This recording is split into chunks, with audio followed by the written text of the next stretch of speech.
উঠেছে বিৰতিৰ পাছত মাৰ্কেটৰ বৌদ্ধ মন্দিৰৰ ধৰ্মীয় গুৰু ভিক্ষুক পাৰ্নেৱৰৰ চেষ্টা কৰা যুৱকক আটক কৰাৰ দাবীত সংবাদমেল আয়োজন কৰা হৈছে 24 জুনৰ সন্ধিয়া মাৰ্কেটৰ নিবাসী বিকি বৰুৱা নামৰ এজন স্থানীয় যুৱকে বৌদ্ধ মন্দিৰৰ ভিক্ষু ইন্দ্ৰেশক নিজা মটৰচাইকেলৰ বাটত খোজকাঢ়ি গৈ থকা অৱস্থাত পিছফালৰ পৰা খুন্দা মাৰি মহতিয়াই নিয়াৰ চেষ্টা কৰে এই দুৰ্ঘটনাত ধৰ্মীয় গুৰুগৰাকী আহত হয় পূৰ্বেও এই বিকি বৰুৱা নামৰ যুৱকজনে দুবাৰকৈ এনেদৰে ধৰ্মীয় গুৰুক ভাবুকি প্ৰদান কৰি আক্ৰমণৰ চেষ্টা চলোৱা বুলি অভিযোগ তুলি ভিক্ষু ইন্দ্ৰেশৰ মাৰ্কেটৰ আৰক্ষী থানাত এজাহাৰ দাখিল কৰিছে মাৰ্কেটৰ বৌদ্ধ বিহাৰত উক্ত ঘটনাক লৈ তিৰাপ অটনমাস জিলা কাউন্সিল সমিতি আৰু বৌদ্ধ বিহাৰ কমিটিয়ে সংবাদমেল যোগে দুখীক গ্ৰেপ্তাৰ কৰাৰ দাবী উত্থাপন কৰে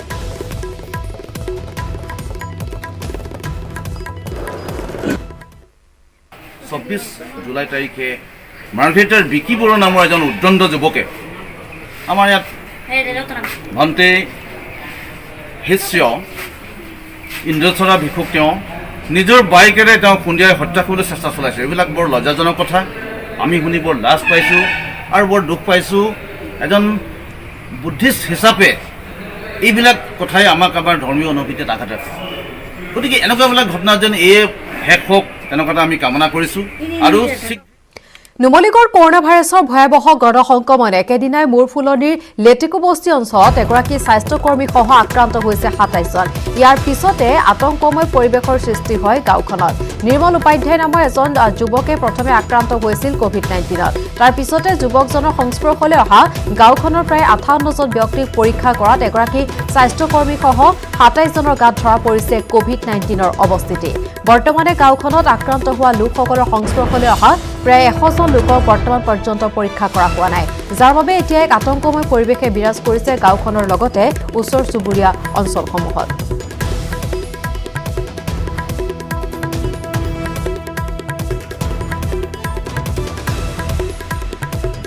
এখন নুমলীগড়ৰ পৰা আগবঢ়াইছো প্ৰণৱ শইকীয়াৰ এক প্ৰতিবেদন হয় ৰাজ্যত সৰ্বত্ৰ এতিয়া কৰোনাৰ সংহাৰী ৰোগ অঞ্চলত আক্ৰান্ত হৈছে ইজনৰ পিছত সিজন ব্যক্তি আৰু মই বৰ্তমান উপস্থিত আছোঁ নুমলীগড় মূৰফুলনি লেটেকু বস্তি অঞ্চলত আৰু লেটেকু বস্তি অঞ্চলত দেখা পোৱা গৈছে কৰোনা মহামাৰীৰ ভয়াবহ গণসংক্ৰমণ হৈছে ইজনৰ পিছত সিজন ব্যক্তি এই অঞ্চলৰ আক্ৰান্ত হৈছে আৰু একেদিনাই 27 জনকৈ ব্যক্তিৰ দেহত ধৰা পৰিছে কোভিড-19 পজিটিভ আৰু মই বৰ্তমান উপস্থিত আছোঁ লেটেকু বস্তি অঞ্চলত মই কথা পাতিব বিচাৰিম মোৰ লগত একাংশ ইয়াৰ স্থানীয় লোক আছে কি ক'ব এই অঞ্চলত একেদিনাই কিমানজন ব্যক্তি আক্ৰান্ত হৈছে আৰু কেনেদৰে আতংকিত হৈ পৰিছে অঞ্চলৰ লোকসকল যোৱা 27 জুলাই তাৰিখে এই অঞ্চলৰ এজন ল'ৰাৰ দেহত মানে জ্বৰ হৈ আছিলে তেওঁ আৰু জ্বৰ হৈ থকাৰ পাছত তেওঁ গোলাঘাটৰ কুশলকৰণ অসামৰিক চিকিৎসালয়ত তেওঁ মানে পৰীক্ষা কৰাইছিলে তেতিয়া তেওঁৰ দেহত মানে কৰোনা মানে পজিটিভ ধৰা পৰিল তাৰপাছতে তেওঁ হস্পিটেলাইজ কৰিলে তাৰপৰা 28 তাৰিখৰ দিনাখন আৰু এজন ল'ৰা তেনেকৈ তেওঁ পৰীক্ষা কৰালৈকে গোলাঘাটতে তেওঁ ধৰা পৰিল তাৰ পাছতে স্বাস্থ্য বিভাগে তৎকালীনভাৱে ইয়াত আহি পেলাই পৰীক্ষা কৰাৰ ব্যৱস্থা কৰিলে আৰু যোৱাকালি স্বাস্থ্য বিভাগৰ লোক আহি আমাৰ কোৱানী উপখণ্ড বন কাৰ্যালয়ৰ চৌহদতে আপোনাৰ এই অঞ্চলৰ কাষৰীয়া অঞ্চলৰ মানুহখিনিক মানে মাতি আনি স্বাস্থ্য পৰীক্ষা কৰিবলৈ আৰম্ভ কৰিলে তাৰ পাছতে দেখা গ'ল ইয়াত 58 জন ব্যক্তি কালি দিনটোত পৰীক্ষা কৰা হ'ল তাৰ ভিতৰত 27 জনৰে পজিটিভ ওলাইছে তেওঁলোকক লৈ গ'ল নেকি আৰু তেওঁলোকক লগে স্বাস্থ্য বিভাগৰ 108 গাড়ী আহি দুখনকৈ গাড়ী আহি কিছু সংখ্যকক লৈ গৈছে গোলাঘাট অসামৰিক চিকিৎসালয়লৈ আৰু কিছু সংখ্যকক নিছে বোলে উৰিয়াংঘাটলৈ আমি সেইটো বুলি গম পাইছোঁ যিহেতু যোৱাকালি 58 জন ব্যক্তিক যি পৰীক্ষা কৰা হ'ল কিন্তু আৰু ব্যক্তি ৰৈ গৈছে নেকি পৰীক্ষা কৰিব আমাৰ সন্দেহ হয় যিহেতুকে এটা পৰিয়ালৰ ধৰি লওক এজন ব্যক্তিৰ দেহত পৰীক্ষা কৰাৰ লগে লগে তেওঁ যেতিয়া পজিটিভ বুলি ধৰা পৰিছে আৰু তেওঁৰ পৰিয়ালৰ বাকী সদস্যসকলক কিছুমানক মানে পৰীক্ষা কৰিবলৈ এতিয়া বাকী আছে আৰু সেই মৰ্মে আমি ভাবোঁ যে তেওঁলোকৰ পৰিয়াল বাকীখিনি সদস্যৰ 2-এজন হয়তো ওলাব পাৰে স্বাস্থ্য বিভাগে যিহেতু 27 জনকৈ লোক ইয়াতে ওলাইছে একেদিনাই স্বাস্থ্য বিভাগৰ ফালৰ পৰা বিশেষ কিবা ব্যৱস্থা গ্ৰহণ কৰিছে নেকি অঞ্চলটোত ইয়াত চেনিটাইজ কৰিছে আপোনাৰ গাঁৱৰ যিখিনি আঞ্চলিক মানে যুৱক আছে সেইসকলে আজি পুৱাই আহি পেলাই যিখিনি মানে মানুহৰ ঘৰত এই বেমাৰটো ধৰা পৰিছে বা যিখিনি মানুহ আক্ৰান্ত হৈছে তেওঁলোকৰ পৰিয়ালৰ মানে ঘৰবিলাকত চেনিটাইজ কৰা দেখা পাইছোঁ আমি আৰু এটা কথা ক'ব নেকি আপোনালোকৰ ইয়াতে দেখা পোৱা গৈছে এতিয়া লোকসকল আতংকিত হৈ আছে নেকি কেনেকুৱা এতিয়া পৰিৱেশটো নহয় মানুহখিনি আতংকিত হৈছে মানে খুবেই আতংকিত হৈছে মানুহখিনি এতিয়া ঘৰৰ পৰা ওলাবলৈ ভয় কৰিছে আৰু কাম বনে যাবলৈও তেনেকৈ ভয় কৰিছে এতিয়া আমাৰ কোৱানী উপখণ্ড বন কাৰ্যালয়ৰ আমি 4জন সদস্য কিন্তু সৌভাগ্যক্ৰমে আমাৰ এজনৰ দেহতো ধৰা নপৰিল আমি পৰীক্ষা কৰালোঁ প্ৰথমে আমি পৰীক্ষা কৰাইছোঁ আৰু আমি তেওঁলোক মানে স্বাস্থ্য বিভাগক আমি খুব জোৰ দি পেলাই ফোন কৰি মাতি অনা নিচিনাকৈ আমি তেওঁলোক যদিও নিজে আহিছে হ'লেও আমি মানে জোৰ দিছোঁ দি পেলাই আমি ইয়াত মানে পৰীক্ষা কৰাৰ ব্যৱস্থা কৰিছোঁ আৰু সৌভাগ্যক্ৰমে আমি 4জনেই সুস্থ লকডাউনৰ ফলত লোকচানৰ সন্মুখীন হৈছে মানস ৰাষ্ট্ৰীয় উদ্যানৰ পৰ্যটন বিভাগ পৰ্যটক নোহোৱাৰ বাবে বন্ধ হৈ আছে স্থানীয় হোটেল লজ জীপ চাফাৰী ফলত কৰ্মসংস্থাপনহীন হৈছে পৰ্যটনৰ লগত জড়িত লোকসকল উদ্যানখনক কেন্দ্ৰ কৰি বিভিন্ন ক্ষেত্ৰত সংস্থাপিত হৈ আছে বহু শিক্ষিত আৰু নিবনুৱা যুৱক যুৱতী কিন্তু বিগত 4-5 মাহে কৰোনা ভাইৰাছ আৰু লকডাউনৰ ফলত পৰ্যটকৰ প্ৰৱেশ বন্ধ হৈ থকাত লোকচানৰ সন্মুখীন হৈছে মানস ৰাষ্ট্ৰীয় উদ্যান কৰ্তৃপক্ষ উদ্যানক কেন্দ্ৰ কৰি গঢ়ি উঠা ইয়াৰ হোটেল লজৰ মালিকপক্ষ বিগত বছৰ মানস ৰাষ্ট্ৰীয় উদ্যান কৰ্তৃপক্ষই পৰ্যটক হাতী চাফাৰী জীপ চাফাৰীৰ পৰা ৰাজহ সংগ্ৰহ কৰিছিল 1,02 লাখ টকা কিন্তু এইবাৰ লকডাউনৰ বাবে হ্ৰাস হৈছে ৰাজহ যেহেতু কোভিড-19 হ'ল গতিকে বহুতো মানুহ আহিবলগীয়া মানুহ কেঞ্চেল কৰিলে গতিকে আমাৰ যোৱাবাৰ ৰাজহ অলপমান ঘাটি হৈছে কিন্তু মই ভাবোঁ যদি আকৌ এই প্ৰব্লেমবোৰ কমি যায় তেতিয়াহ'লে আগলৈ আৰু মানুহ আহিব বিশেষকৈ আমাৰ মষ্টলি আহে কলিকতা মুম্বাই গুজৰাট এইবোৰৰ পৰা যথেষ্ট মানুহ আহে আৰু আমি মানে বহুত চেষ্টা কৰিছোঁ যাতে এই এতিয়া মানসখন যাতে আমি খুলি দিব পাৰোঁ ওডিএছৰ বিৰতিৰ পাছত এতিয়া সকলোতে কঁঠাল গুটিৰ চৰ্চা কঁঠাল ক্ৰয় কৰিবলৈ গ্ৰাহকৰ আগ্ৰহ পূৰ্বতকৈ অধিক দেখা গৈছে এসময়ত কঁঠাল নোখোৱা লোকেও এতিয়া আগ্ৰহেৰে কঁঠাল ক্ৰয় কৰিছে কাৰণ কঁঠালৰ গুটি কৰোনা ভাইৰাছৰ বাবে মহৌষধ হৈ পৰিছে গহপুৰ নগৰ মাজমজিয়াত দেখা গ'ল কঁঠাল ভৰ্তি বাহন পূৰ্বতে দুই এটা কঁঠাল লৈ ব্যৱসায়ীসকল বহিছিল যদিও এতিয়া গ্ৰাহকৰ চাহিদাৰ প্ৰতি লক্ষ্য ৰাখি গহপুৰত গাড়ীৰে যোগান ধৰিছে কঁঠাল পূৰ্বৰ 10ৰ পৰা 20 টকীয়া কঁঠালৰ এতিয়া গহপুৰত মূল্য 40ৰ পৰা 100 টকা শেহতীয়াকৈ কৰোনা ভাইৰাছৰ ক্ষেত্ৰত কঁঠাল গুটিৰ উপকাৰিতাৰ প্ৰতি লক্ষ্য ৰাখি এইদৰে চাহিদা বৃদ্ধি হৈছে কঁঠালৰ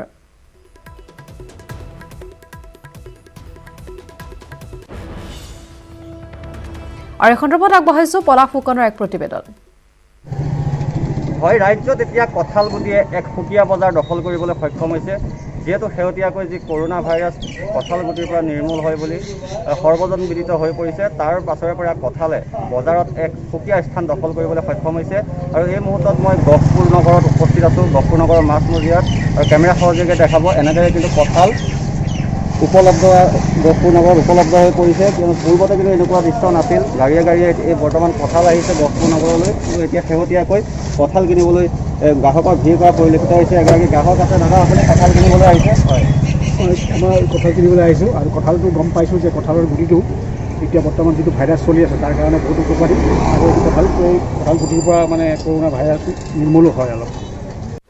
বাক্সাৰ তামুলপুৰৰ নামচুৰিয়াত খহনীয়াই লৈছে ভয়ংকৰ ৰূপ জুলাই মাহৰ প্ৰথম সপ্তাহৰ পৰা অঞ্চলটোত পাগলাদিয়া নদীৰ পানীয়ে সৃষ্টি কৰিছে খহনীয়া ফলত 14টা পৰিয়ালৰ ঘৰৰ ভেটি মাটি উচন যোৱা পৰিলক্ষিত হৈছে এতিয়া উক্ত অঞ্চলটোৰ লোকসকলে পাগলাদিয়া নদীৰ খহনীয়াৰ বাবে ঘৰ এৰিবলৈ বাধ্য হৈছে ভূটানে পানী এৰি দিয়াৰ ফলত ভয়ংকৰভাৱে বৃদ্ধি হৈছে পাগলাদিয়া নদীৰ জলপৃষ্ঠ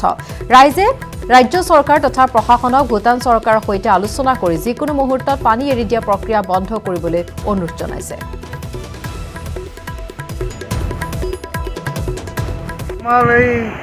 নামচৰিয়া আৰু কলকাতা এই পাগলাদিয়া নদীটো তাৰমানে বহুত বাৰী বস্তি ঘৰ বাৰী গোটাই লৈ গ'ল আমাৰ 12-10 ঘৰমান মানুহ এতিয়া আমি ক'ত কি কৰোঁ ক'ত কি নকৰোঁ চৰকাৰে কোনো ব্যৱস্থা লোৱা নাই এই পাগলাদিয়া নদীটো মানে চাফাই কৰি দিলে কাৰণে এতিয়া চৰকাৰে কিবা এটা ব্যৱস্থা লয় সেইটো কাৰণে আমি চৰকাৰক তাৰমানে আমি চৰকাৰক কওঁ আমাৰ ইয়াতে BTCৰ কোনো মানে আছে MLA আছে আৰু MCLA আছে ইয়াতেও মানে আজিকালি MLAটো কোনো তাৰমানে আৱাজে অহা নাই ইয়াতে সি অহাটো দূৰৰে কথা অহা নাই এতিয়া বৰ্তমান ইয়াতে পলি কৰিবলৈ আমাৰ শুকুৰবাৰ নিশা ডিব্ৰুগড়ত আবকাৰী অভিযান এই অভিযানত জব্দ হৈছে বুজন পৰিমাণৰ অবৈধ সুৰা নিশাৰ সান্ধ্য আইনৰ সুযোগ লৈ একাংশ মাফিয়াই অবৈধ সুৰাৰ বেহা চলাইছিল ডিব্ৰুগড়ত এক গোপন সূত্ৰে খপুৱা খবৰৰ ভিত্তিত অভিযান চলাই আৰক্ষীয়ে জব্দ কৰিছে অবৈধ সুৰা চহৰখনৰ নালিয়াপুল দুৰ্গাবাৰী আৰু গ্ৰেহেম বজাৰকে ধৰি বহু ঠাইত চলাইছিল অভিযান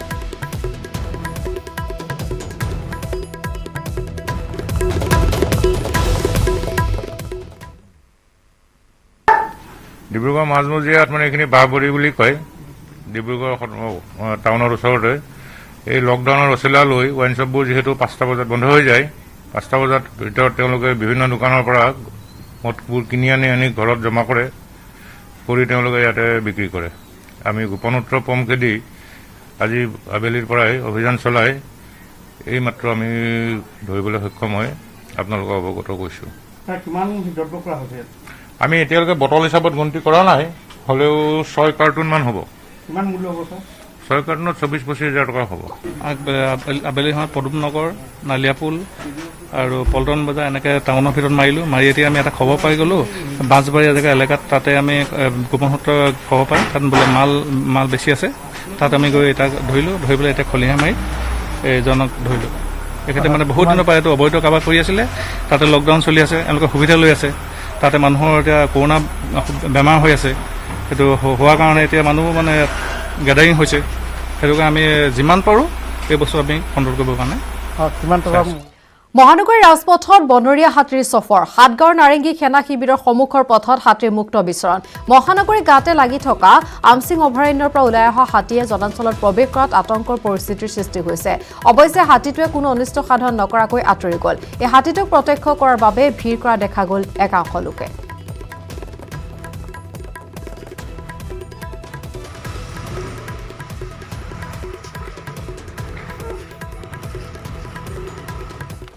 পূব ছিকিমত ভয়ংকৰ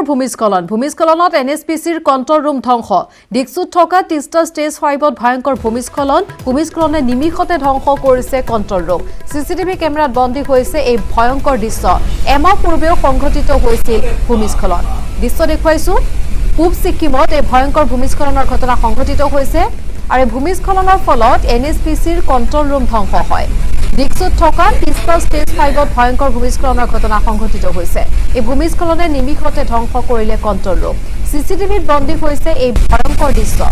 আৰু এমাহ পূৰ্বেও সংঘটিত হৈছিল অনুৰূপ ভূমিস্খলনৰ ঘটনা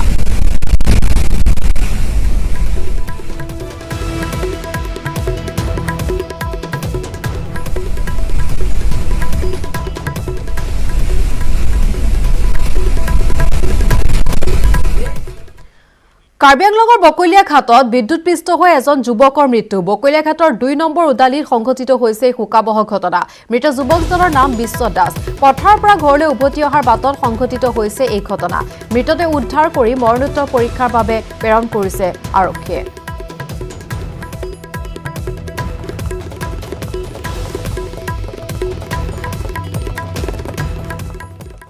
ডুমডুমা স্থাপন কৰিবলৈ লোৱা আদৰ্শ মহাবিদ্যালয় স্বৰ্গীয় মুলিয়া তাঁতীৰ নামত নামাকৰণ কৰাৰ দাবী অসম চাহ জনজাতি ছাত্ৰ সন্থা চমুকৈ আটছাৰ কেইবাটাও দাবীৰে আটছাৰ ধাৰাবাহিক আন্দোলনৰ ঘোষণা বিজেপি নেতৃত্বাধীন চৰকাৰখনে চাহ বাগিচা অঞ্চলত 100খন হাইস্কুল স্থাপন কৰাৰ প্ৰতিশ্ৰুতি দিয়াৰ লগতে চাহ নগৰী হিচাপে খ্যাত ডুমডুমাত এখন আদৰ্শ মহাবিদ্যালয় স্থাপনৰ প্ৰস্তাৱ লৈছিল ডুমডুমাত এই আদৰ্শ মহাবিদ্যালয় স্থাপনৰ বাবে চৰকাৰ ইতিমধ্যে ব্যৱস্থা গ্ৰহণ কৰিছে যদিও মহাবিদ্যালয়খন স্বৰ্গীয় মুলিয়া তাঁতীৰ নামত নামাকৰণ নোহোৱা তীব্ৰ ক্ষোভ প্ৰকাশ কৰিছে আটছাই যাৰ প্ৰতিবাদত 5 আগষ্ট তাৰিখে আটছাৰ তিনিচুকীয়া জিলা সমিতিৰ অন্তৰ্গত প্ৰতিখন শাখা সমিতি অৱস্থান ধৰ্মঘট ৰূপায়ণ কৰাৰ লগতে 7 আগষ্টত তিনিচুকীয়া জিলা উপায়ুক্তৰ কাৰ্যালয়ৰ সন্মুখত দুঘণ্টীয়া অৱস্থান ধৰ্মঘট কাৰ্যসূচী ৰূপায়ণ কৰিব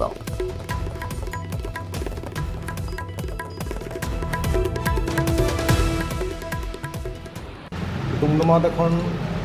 নতুনকৈ কলেজ নিৰ্মাণৰ সিদ্ধান্ত চৰকাৰে ইতিমধ্যে হাতত লৈছে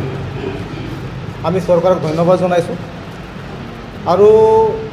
আজি যিহেতু ডুমডুমা স্থিত ডুমডুমা আটছা কাৰ্যালয়ত তিনিচুকীয়া জিলা সমিতিৰ উদ্যোগত এখন ইয়াত জৰুৰী সভা আমি আহ্বান কৰিলোঁ আৰু এই সভাৰ যোগেদি আমি কিছুমান সিদ্ধান্ত লৈছোঁ যে ডুমডুমাত যিটো নতুনকৈ নিৰ্মিত যিটো মহাবিদ্যালয় নিৰ্মাণ হ'ব এই মহাবিদ্যালয়খনৰ নামাকৰণ আমাৰ স্বৰ্গীয় স্বনামধন্য নুমলীগড় পথাৰৰ মাজতে পূজা অৰ্চনা দিলে দুই মন্ত্ৰীক। এই দৃশ্য নুমলীগড়ৰ মৰঙী বাগান পথাৰৰ। দীৰ্ঘদিনে সমগ্ৰ মৰঙী বাগান পথাৰত কৃষকসকলে কৰা খেতি পথাৰ জাক জাক বন্যহস্তীয়ে খাই গছকি তহিলং কৰে। দিনে নিশাই ঘৰ দুৱাৰ ভাঙি বন্যহস্তীয়ে উপদ্ৰৱ চলাইছে। এইসকল দুৰ্ভগীয় কৃষকে বাৰম্বাৰ বন বিভাগক অনুৰোধ জনাইছে যদিও আজিলৈকে কোনো সুফল লাভ কৰা নাই। উপায়ন্তৰ হৈ এনেদৰে নেদেখাজনৰ শৰণাপন্ন হৈছে। ৰাজ্যৰ বনমন্ত্ৰী পৰিমল শুক্লবৈদ্য আৰু কৃষিমন্ত্ৰী অতুল বৰাৰ ফটোত চাকি জ্বলাই ধূপ ধূনা পূজা অৰ্চনা দি সুমতি বিচাৰি সেৱা আগবঢ়ায়। তেনেধৰণে মন্ত্ৰিত্ব তেওঁলোকক দায়িত্ব দিয়া হৈছিলে ৰাইজে, তেনেধৰণে কাম চলাওঁতে আমি এই কাৰ্যসূচীটো প্ৰাৰ্থনাৰ যোগেদি লৈছোঁ। আৰু এই সন্দৰ্ভত আগবঢ়াইছোঁ প্ৰণৱ শইকীয়াৰ এক প্ৰতিবেদন। মই বৰ্তমান উপস্থিত আছোঁ নুমলীগড়ৰ কাষৰীয়া মৰঙী বাগান পথাৰত। আৰু মৰঙী বাগান পথাৰত দীৰ্ঘদিনে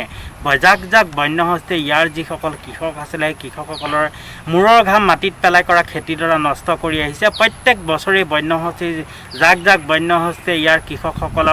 কৃষকসকলক পেটে ভাতে মাৰিছে। আৰু বৰ্তমানো দেখা পোৱা গৈছে এই পথাৰত জাক জাক বন্যহস্তীয়ে বিচৰণ কৰি আছে, দিনে নিশাই বিচৰণ কৰি আছে। আৰু বাৰে বাৰে বন বিভাগৰ ওচৰত নিবেদন কৰিও আজি পৰ্যন্ত এইসকল কৃষকে কোনো ধৰণৰ সুবিধা লাভ নকৰিলে। আৰু তাৰ ফলত আজি এনেদৰে দেখিবলৈ পোৱা গৈছে মৰঙী বাগান পথাৰৰ মাজত বনমন্ত্ৰী পৰিমল শুক্লবৈদ্য আৰু কৃষিমন্ত্ৰী অতুল বৰাৰ ফটোত তেওঁলোকে পূজা অৰ্চনা কৰিছে। আৰু তেওঁলোকে পূজা অৰ্চনা কৰি এইসকল মন্ত্ৰীক যাতে সুমতি দিয়ে তাৰে কামনা কৰিছে। আৰু এনেদৰে দেখিবলৈ পোৱা গৈছে দীৰ্ঘ সময়ত নুমলীগড়ত বন্যহস্তীৰ উপদ্ৰৱ অব্যাহত আছে। বিভিন্ন লোকৰ ঘৰ দুৱাৰ খেতিপথাৰ ভাঙি খেতিপথাৰ নষ্ট কৰিছে, কিন্তু আজি পৰ্যন্ত এইসকল লোকে কোনো ধৰণৰ সা সুবিধা লাভ কৰা নাই। মোৰ লগত এই মুহূৰ্তত বহুকেইজন লোক আছে, মই পোনে পোনে জানিব বিচাৰিম। কি ক'ব, পথাৰৰ মাজত আজি কি কৰিছে আপোনালোকে? আমি উপায়বিহীন হৈ আজি আচলতে ভগৱানৰ ওচৰতে প্ৰাৰ্থনা কৰিবৰ কাৰণে পথাৰৰ মাজতে আজি আমি কাৰ্যসূচীটো লৈছোঁ। আচলতে একমাত্ৰ কাৰণ হৈছে দীৰ্ঘদিন ধৰি হাতী মানুহৰ সংঘাতটো হৈ আছে, আপোনালোকে দেখি আছে। প্লাছ আকৌ আমাৰ মানে খেতি পথাৰো হাতী আহি নষ্ট কৰি আছে। এতিয়া মানে কৃষকে গোটেইখিনি কান্দিবলগীয়া হৈছে পথাৰত। এটাকৈ মানে তেওঁলোকৰ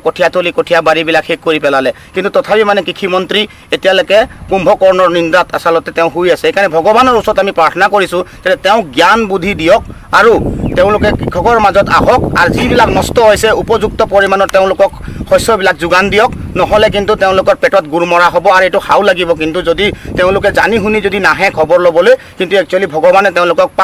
পাপ লিখিব। কিন্তু কাৰণ আচলতে দিনে নিশা কৃষকসকলে পথাৰত বিজি হৈ থকা পথাৰত এতিয়া কেনেকুৱা অৱস্থা হৈছে, যিসকলৰ মানে অলপকৈ দৰাবিলাকৰ কাৰণে কঠীয়া ৰৈছিলে সম্পূৰ্ণ শেষ কৰি পেলালে। আৰু বনমন্ত্ৰী ডাঙৰীয়াক আমি অনুৰোধ কৰি আছোঁ, দিন ৰাতি হাতীৰ উপদ্ৰৱ, কিন্তু তেওঁ এটা কণ্ট্ৰলত আনিব পৰা নাই। কেলে তেওঁ আচলতে দিনে দিনে দেখি আছে হাতী মানুহৰ সংঘাত, তথাপি তেওঁ মানে নিৰ্বিকাৰ ভূমিকা পালন কৰি আছে। তেওঁ আচলতে আমাৰ মাজত আহিবই পৰা নাই। সেইকাৰণে আমি ভগৱানক প্ৰাৰ্থনা কৰিছোঁ যাতে ভগৱানে তেওঁলোকক জ্ঞান বুদ্ধি দিয়ক ৰাইজৰ কাম কৰিবৰ কাৰণে। ৰাইজৰ প্ৰতিনিধি হৈছে ৰঙা লাইট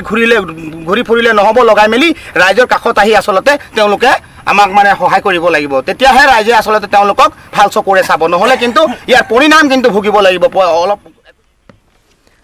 সমগ্ৰ বিশ্বত কৰোনা এফালৰ পৰা গ্ৰাস কৰি পেলাইছে। অসমতো দেখা পোৱা গৈছে দিনক দিনে অধিক হাৰ সংক্ৰমিত হৈছে বহু লোক। ধেমাজি জিলাত বৰ্তমানলৈকে 506জন লোক কভিডত আক্ৰান্ত হৈছে। ইয়াৰ পৰিৱৰ্তে 365জন লোকক ইতিমধ্যে তেওঁলোকক ৰিলিজ কৰি দিয়া হৈছে আৰু 141জন লোকৰ দেহত বৰ্তমানেও কভিড সক্ৰিয় হৈ আছে। যিহেতু ৰাজ্যৰ আন অঞ্চলত গণসংক্ৰমণ বৃদ্ধি পাইছে, ধেমাজি জিলাতো কিছু গণসংক্ৰমণ বৃদ্ধি পোৱাৰ আশংকা কৰা হৈছে। সাপ্তাহিক লকডাউনে যোগাত্মক প্ৰভাৱ পেলাইছে, জনসাধাৰণে ইয়াৰ প্ৰতি সঁহাৰি জনাইছে ধেমাজি। আৰু ধেমাজিৰ পৰা আগবঢ়াইছো এই সন্দৰ্ভত মন বিকাশ বৰগোহাঁইৰ প্ৰতিবেদন। এই মুহূৰ্তত আমি উপস্থিত আছোঁ ধেমাজি তিনিআলিত। আৰু যিহেতু আজিৰ পৰা সমগ্ৰ দেশতে প্ৰৱৰ্তন হৈছে আনলক 3, কিন্তু অসমত অহা 15 আগষ্টলৈকে যি আচলতে সাপ্তাহিক লকডাউনেই হওক বা যি আইন ধোৱাইন বা যিহেতু বাহাল ৰাখিব অসম চৰকাৰে, যিহেতু এই কথা স্পষ্ট কৰি দিছে। ধেমাজি জিলাত বৰ্তমান যিহেতু 506গৰাকী লোক কভিডত আক্ৰান্ত হৈছে, তাৰে 141গৰাকীক বৰ্তমানেও কভিড পজিটিভ তেওঁলোকে ৰোগত আক্ৰান্ত হৈ আছে। সমান্তৰালকৈ যদি চোৱা যায় 365গৰাকী লোকক কিন্তু চিকিৎসালয়ৰ পৰা ইতিমধ্যে তেওঁলোকক যাবলৈ দিয়া হৈছে ঘৰলৈ। আৰু মই ধেমাজি পৰিৱেশ দেখুৱাইছোঁ। ধেমাজি জিলাখনত আচলতে জুলাইত যিহেতু যোৱা 30 তাৰিখৰ দিনটোত আচলতে ট্ৰেভেল হিষ্ট্ৰী নথকা 6গৰাকীকৈ লোকৰ দেহত যিহেতু কভিড পজিটিভ ধৰা পৰিছিল। আৰু এই কথাই কিন্তু জুলাইত আচলতে গণসংক্ৰমণৰ আশংকা কৰিছে ৰাইজে। এই মুহূৰ্তত আমি আহ্বান জনাব বিচাৰিছোঁ, যিহেতু দিনক দিনে ক'ভিডৰ যিটো গণসংক্ৰমণ বৃদ্ধি পাইছে, তেনে ক্ষেত্ৰত কিন্তু তেওঁলোকে ঘৰতে থাকক, যিহেতু চৰকাৰে আপোনাৰ বা পৰিয়ালৰ আপোনাৰ ঘৰৰ সদস্যজনৰ যাতে ক'ভিডত যাতে আক্ৰান্ত নহয় তাৰ বাবে তেওঁলোকে যিটো সামাজিক দূৰত্ব বজাই ৰাখি তেওঁলোকে যিহেতু চলাচল কৰিব।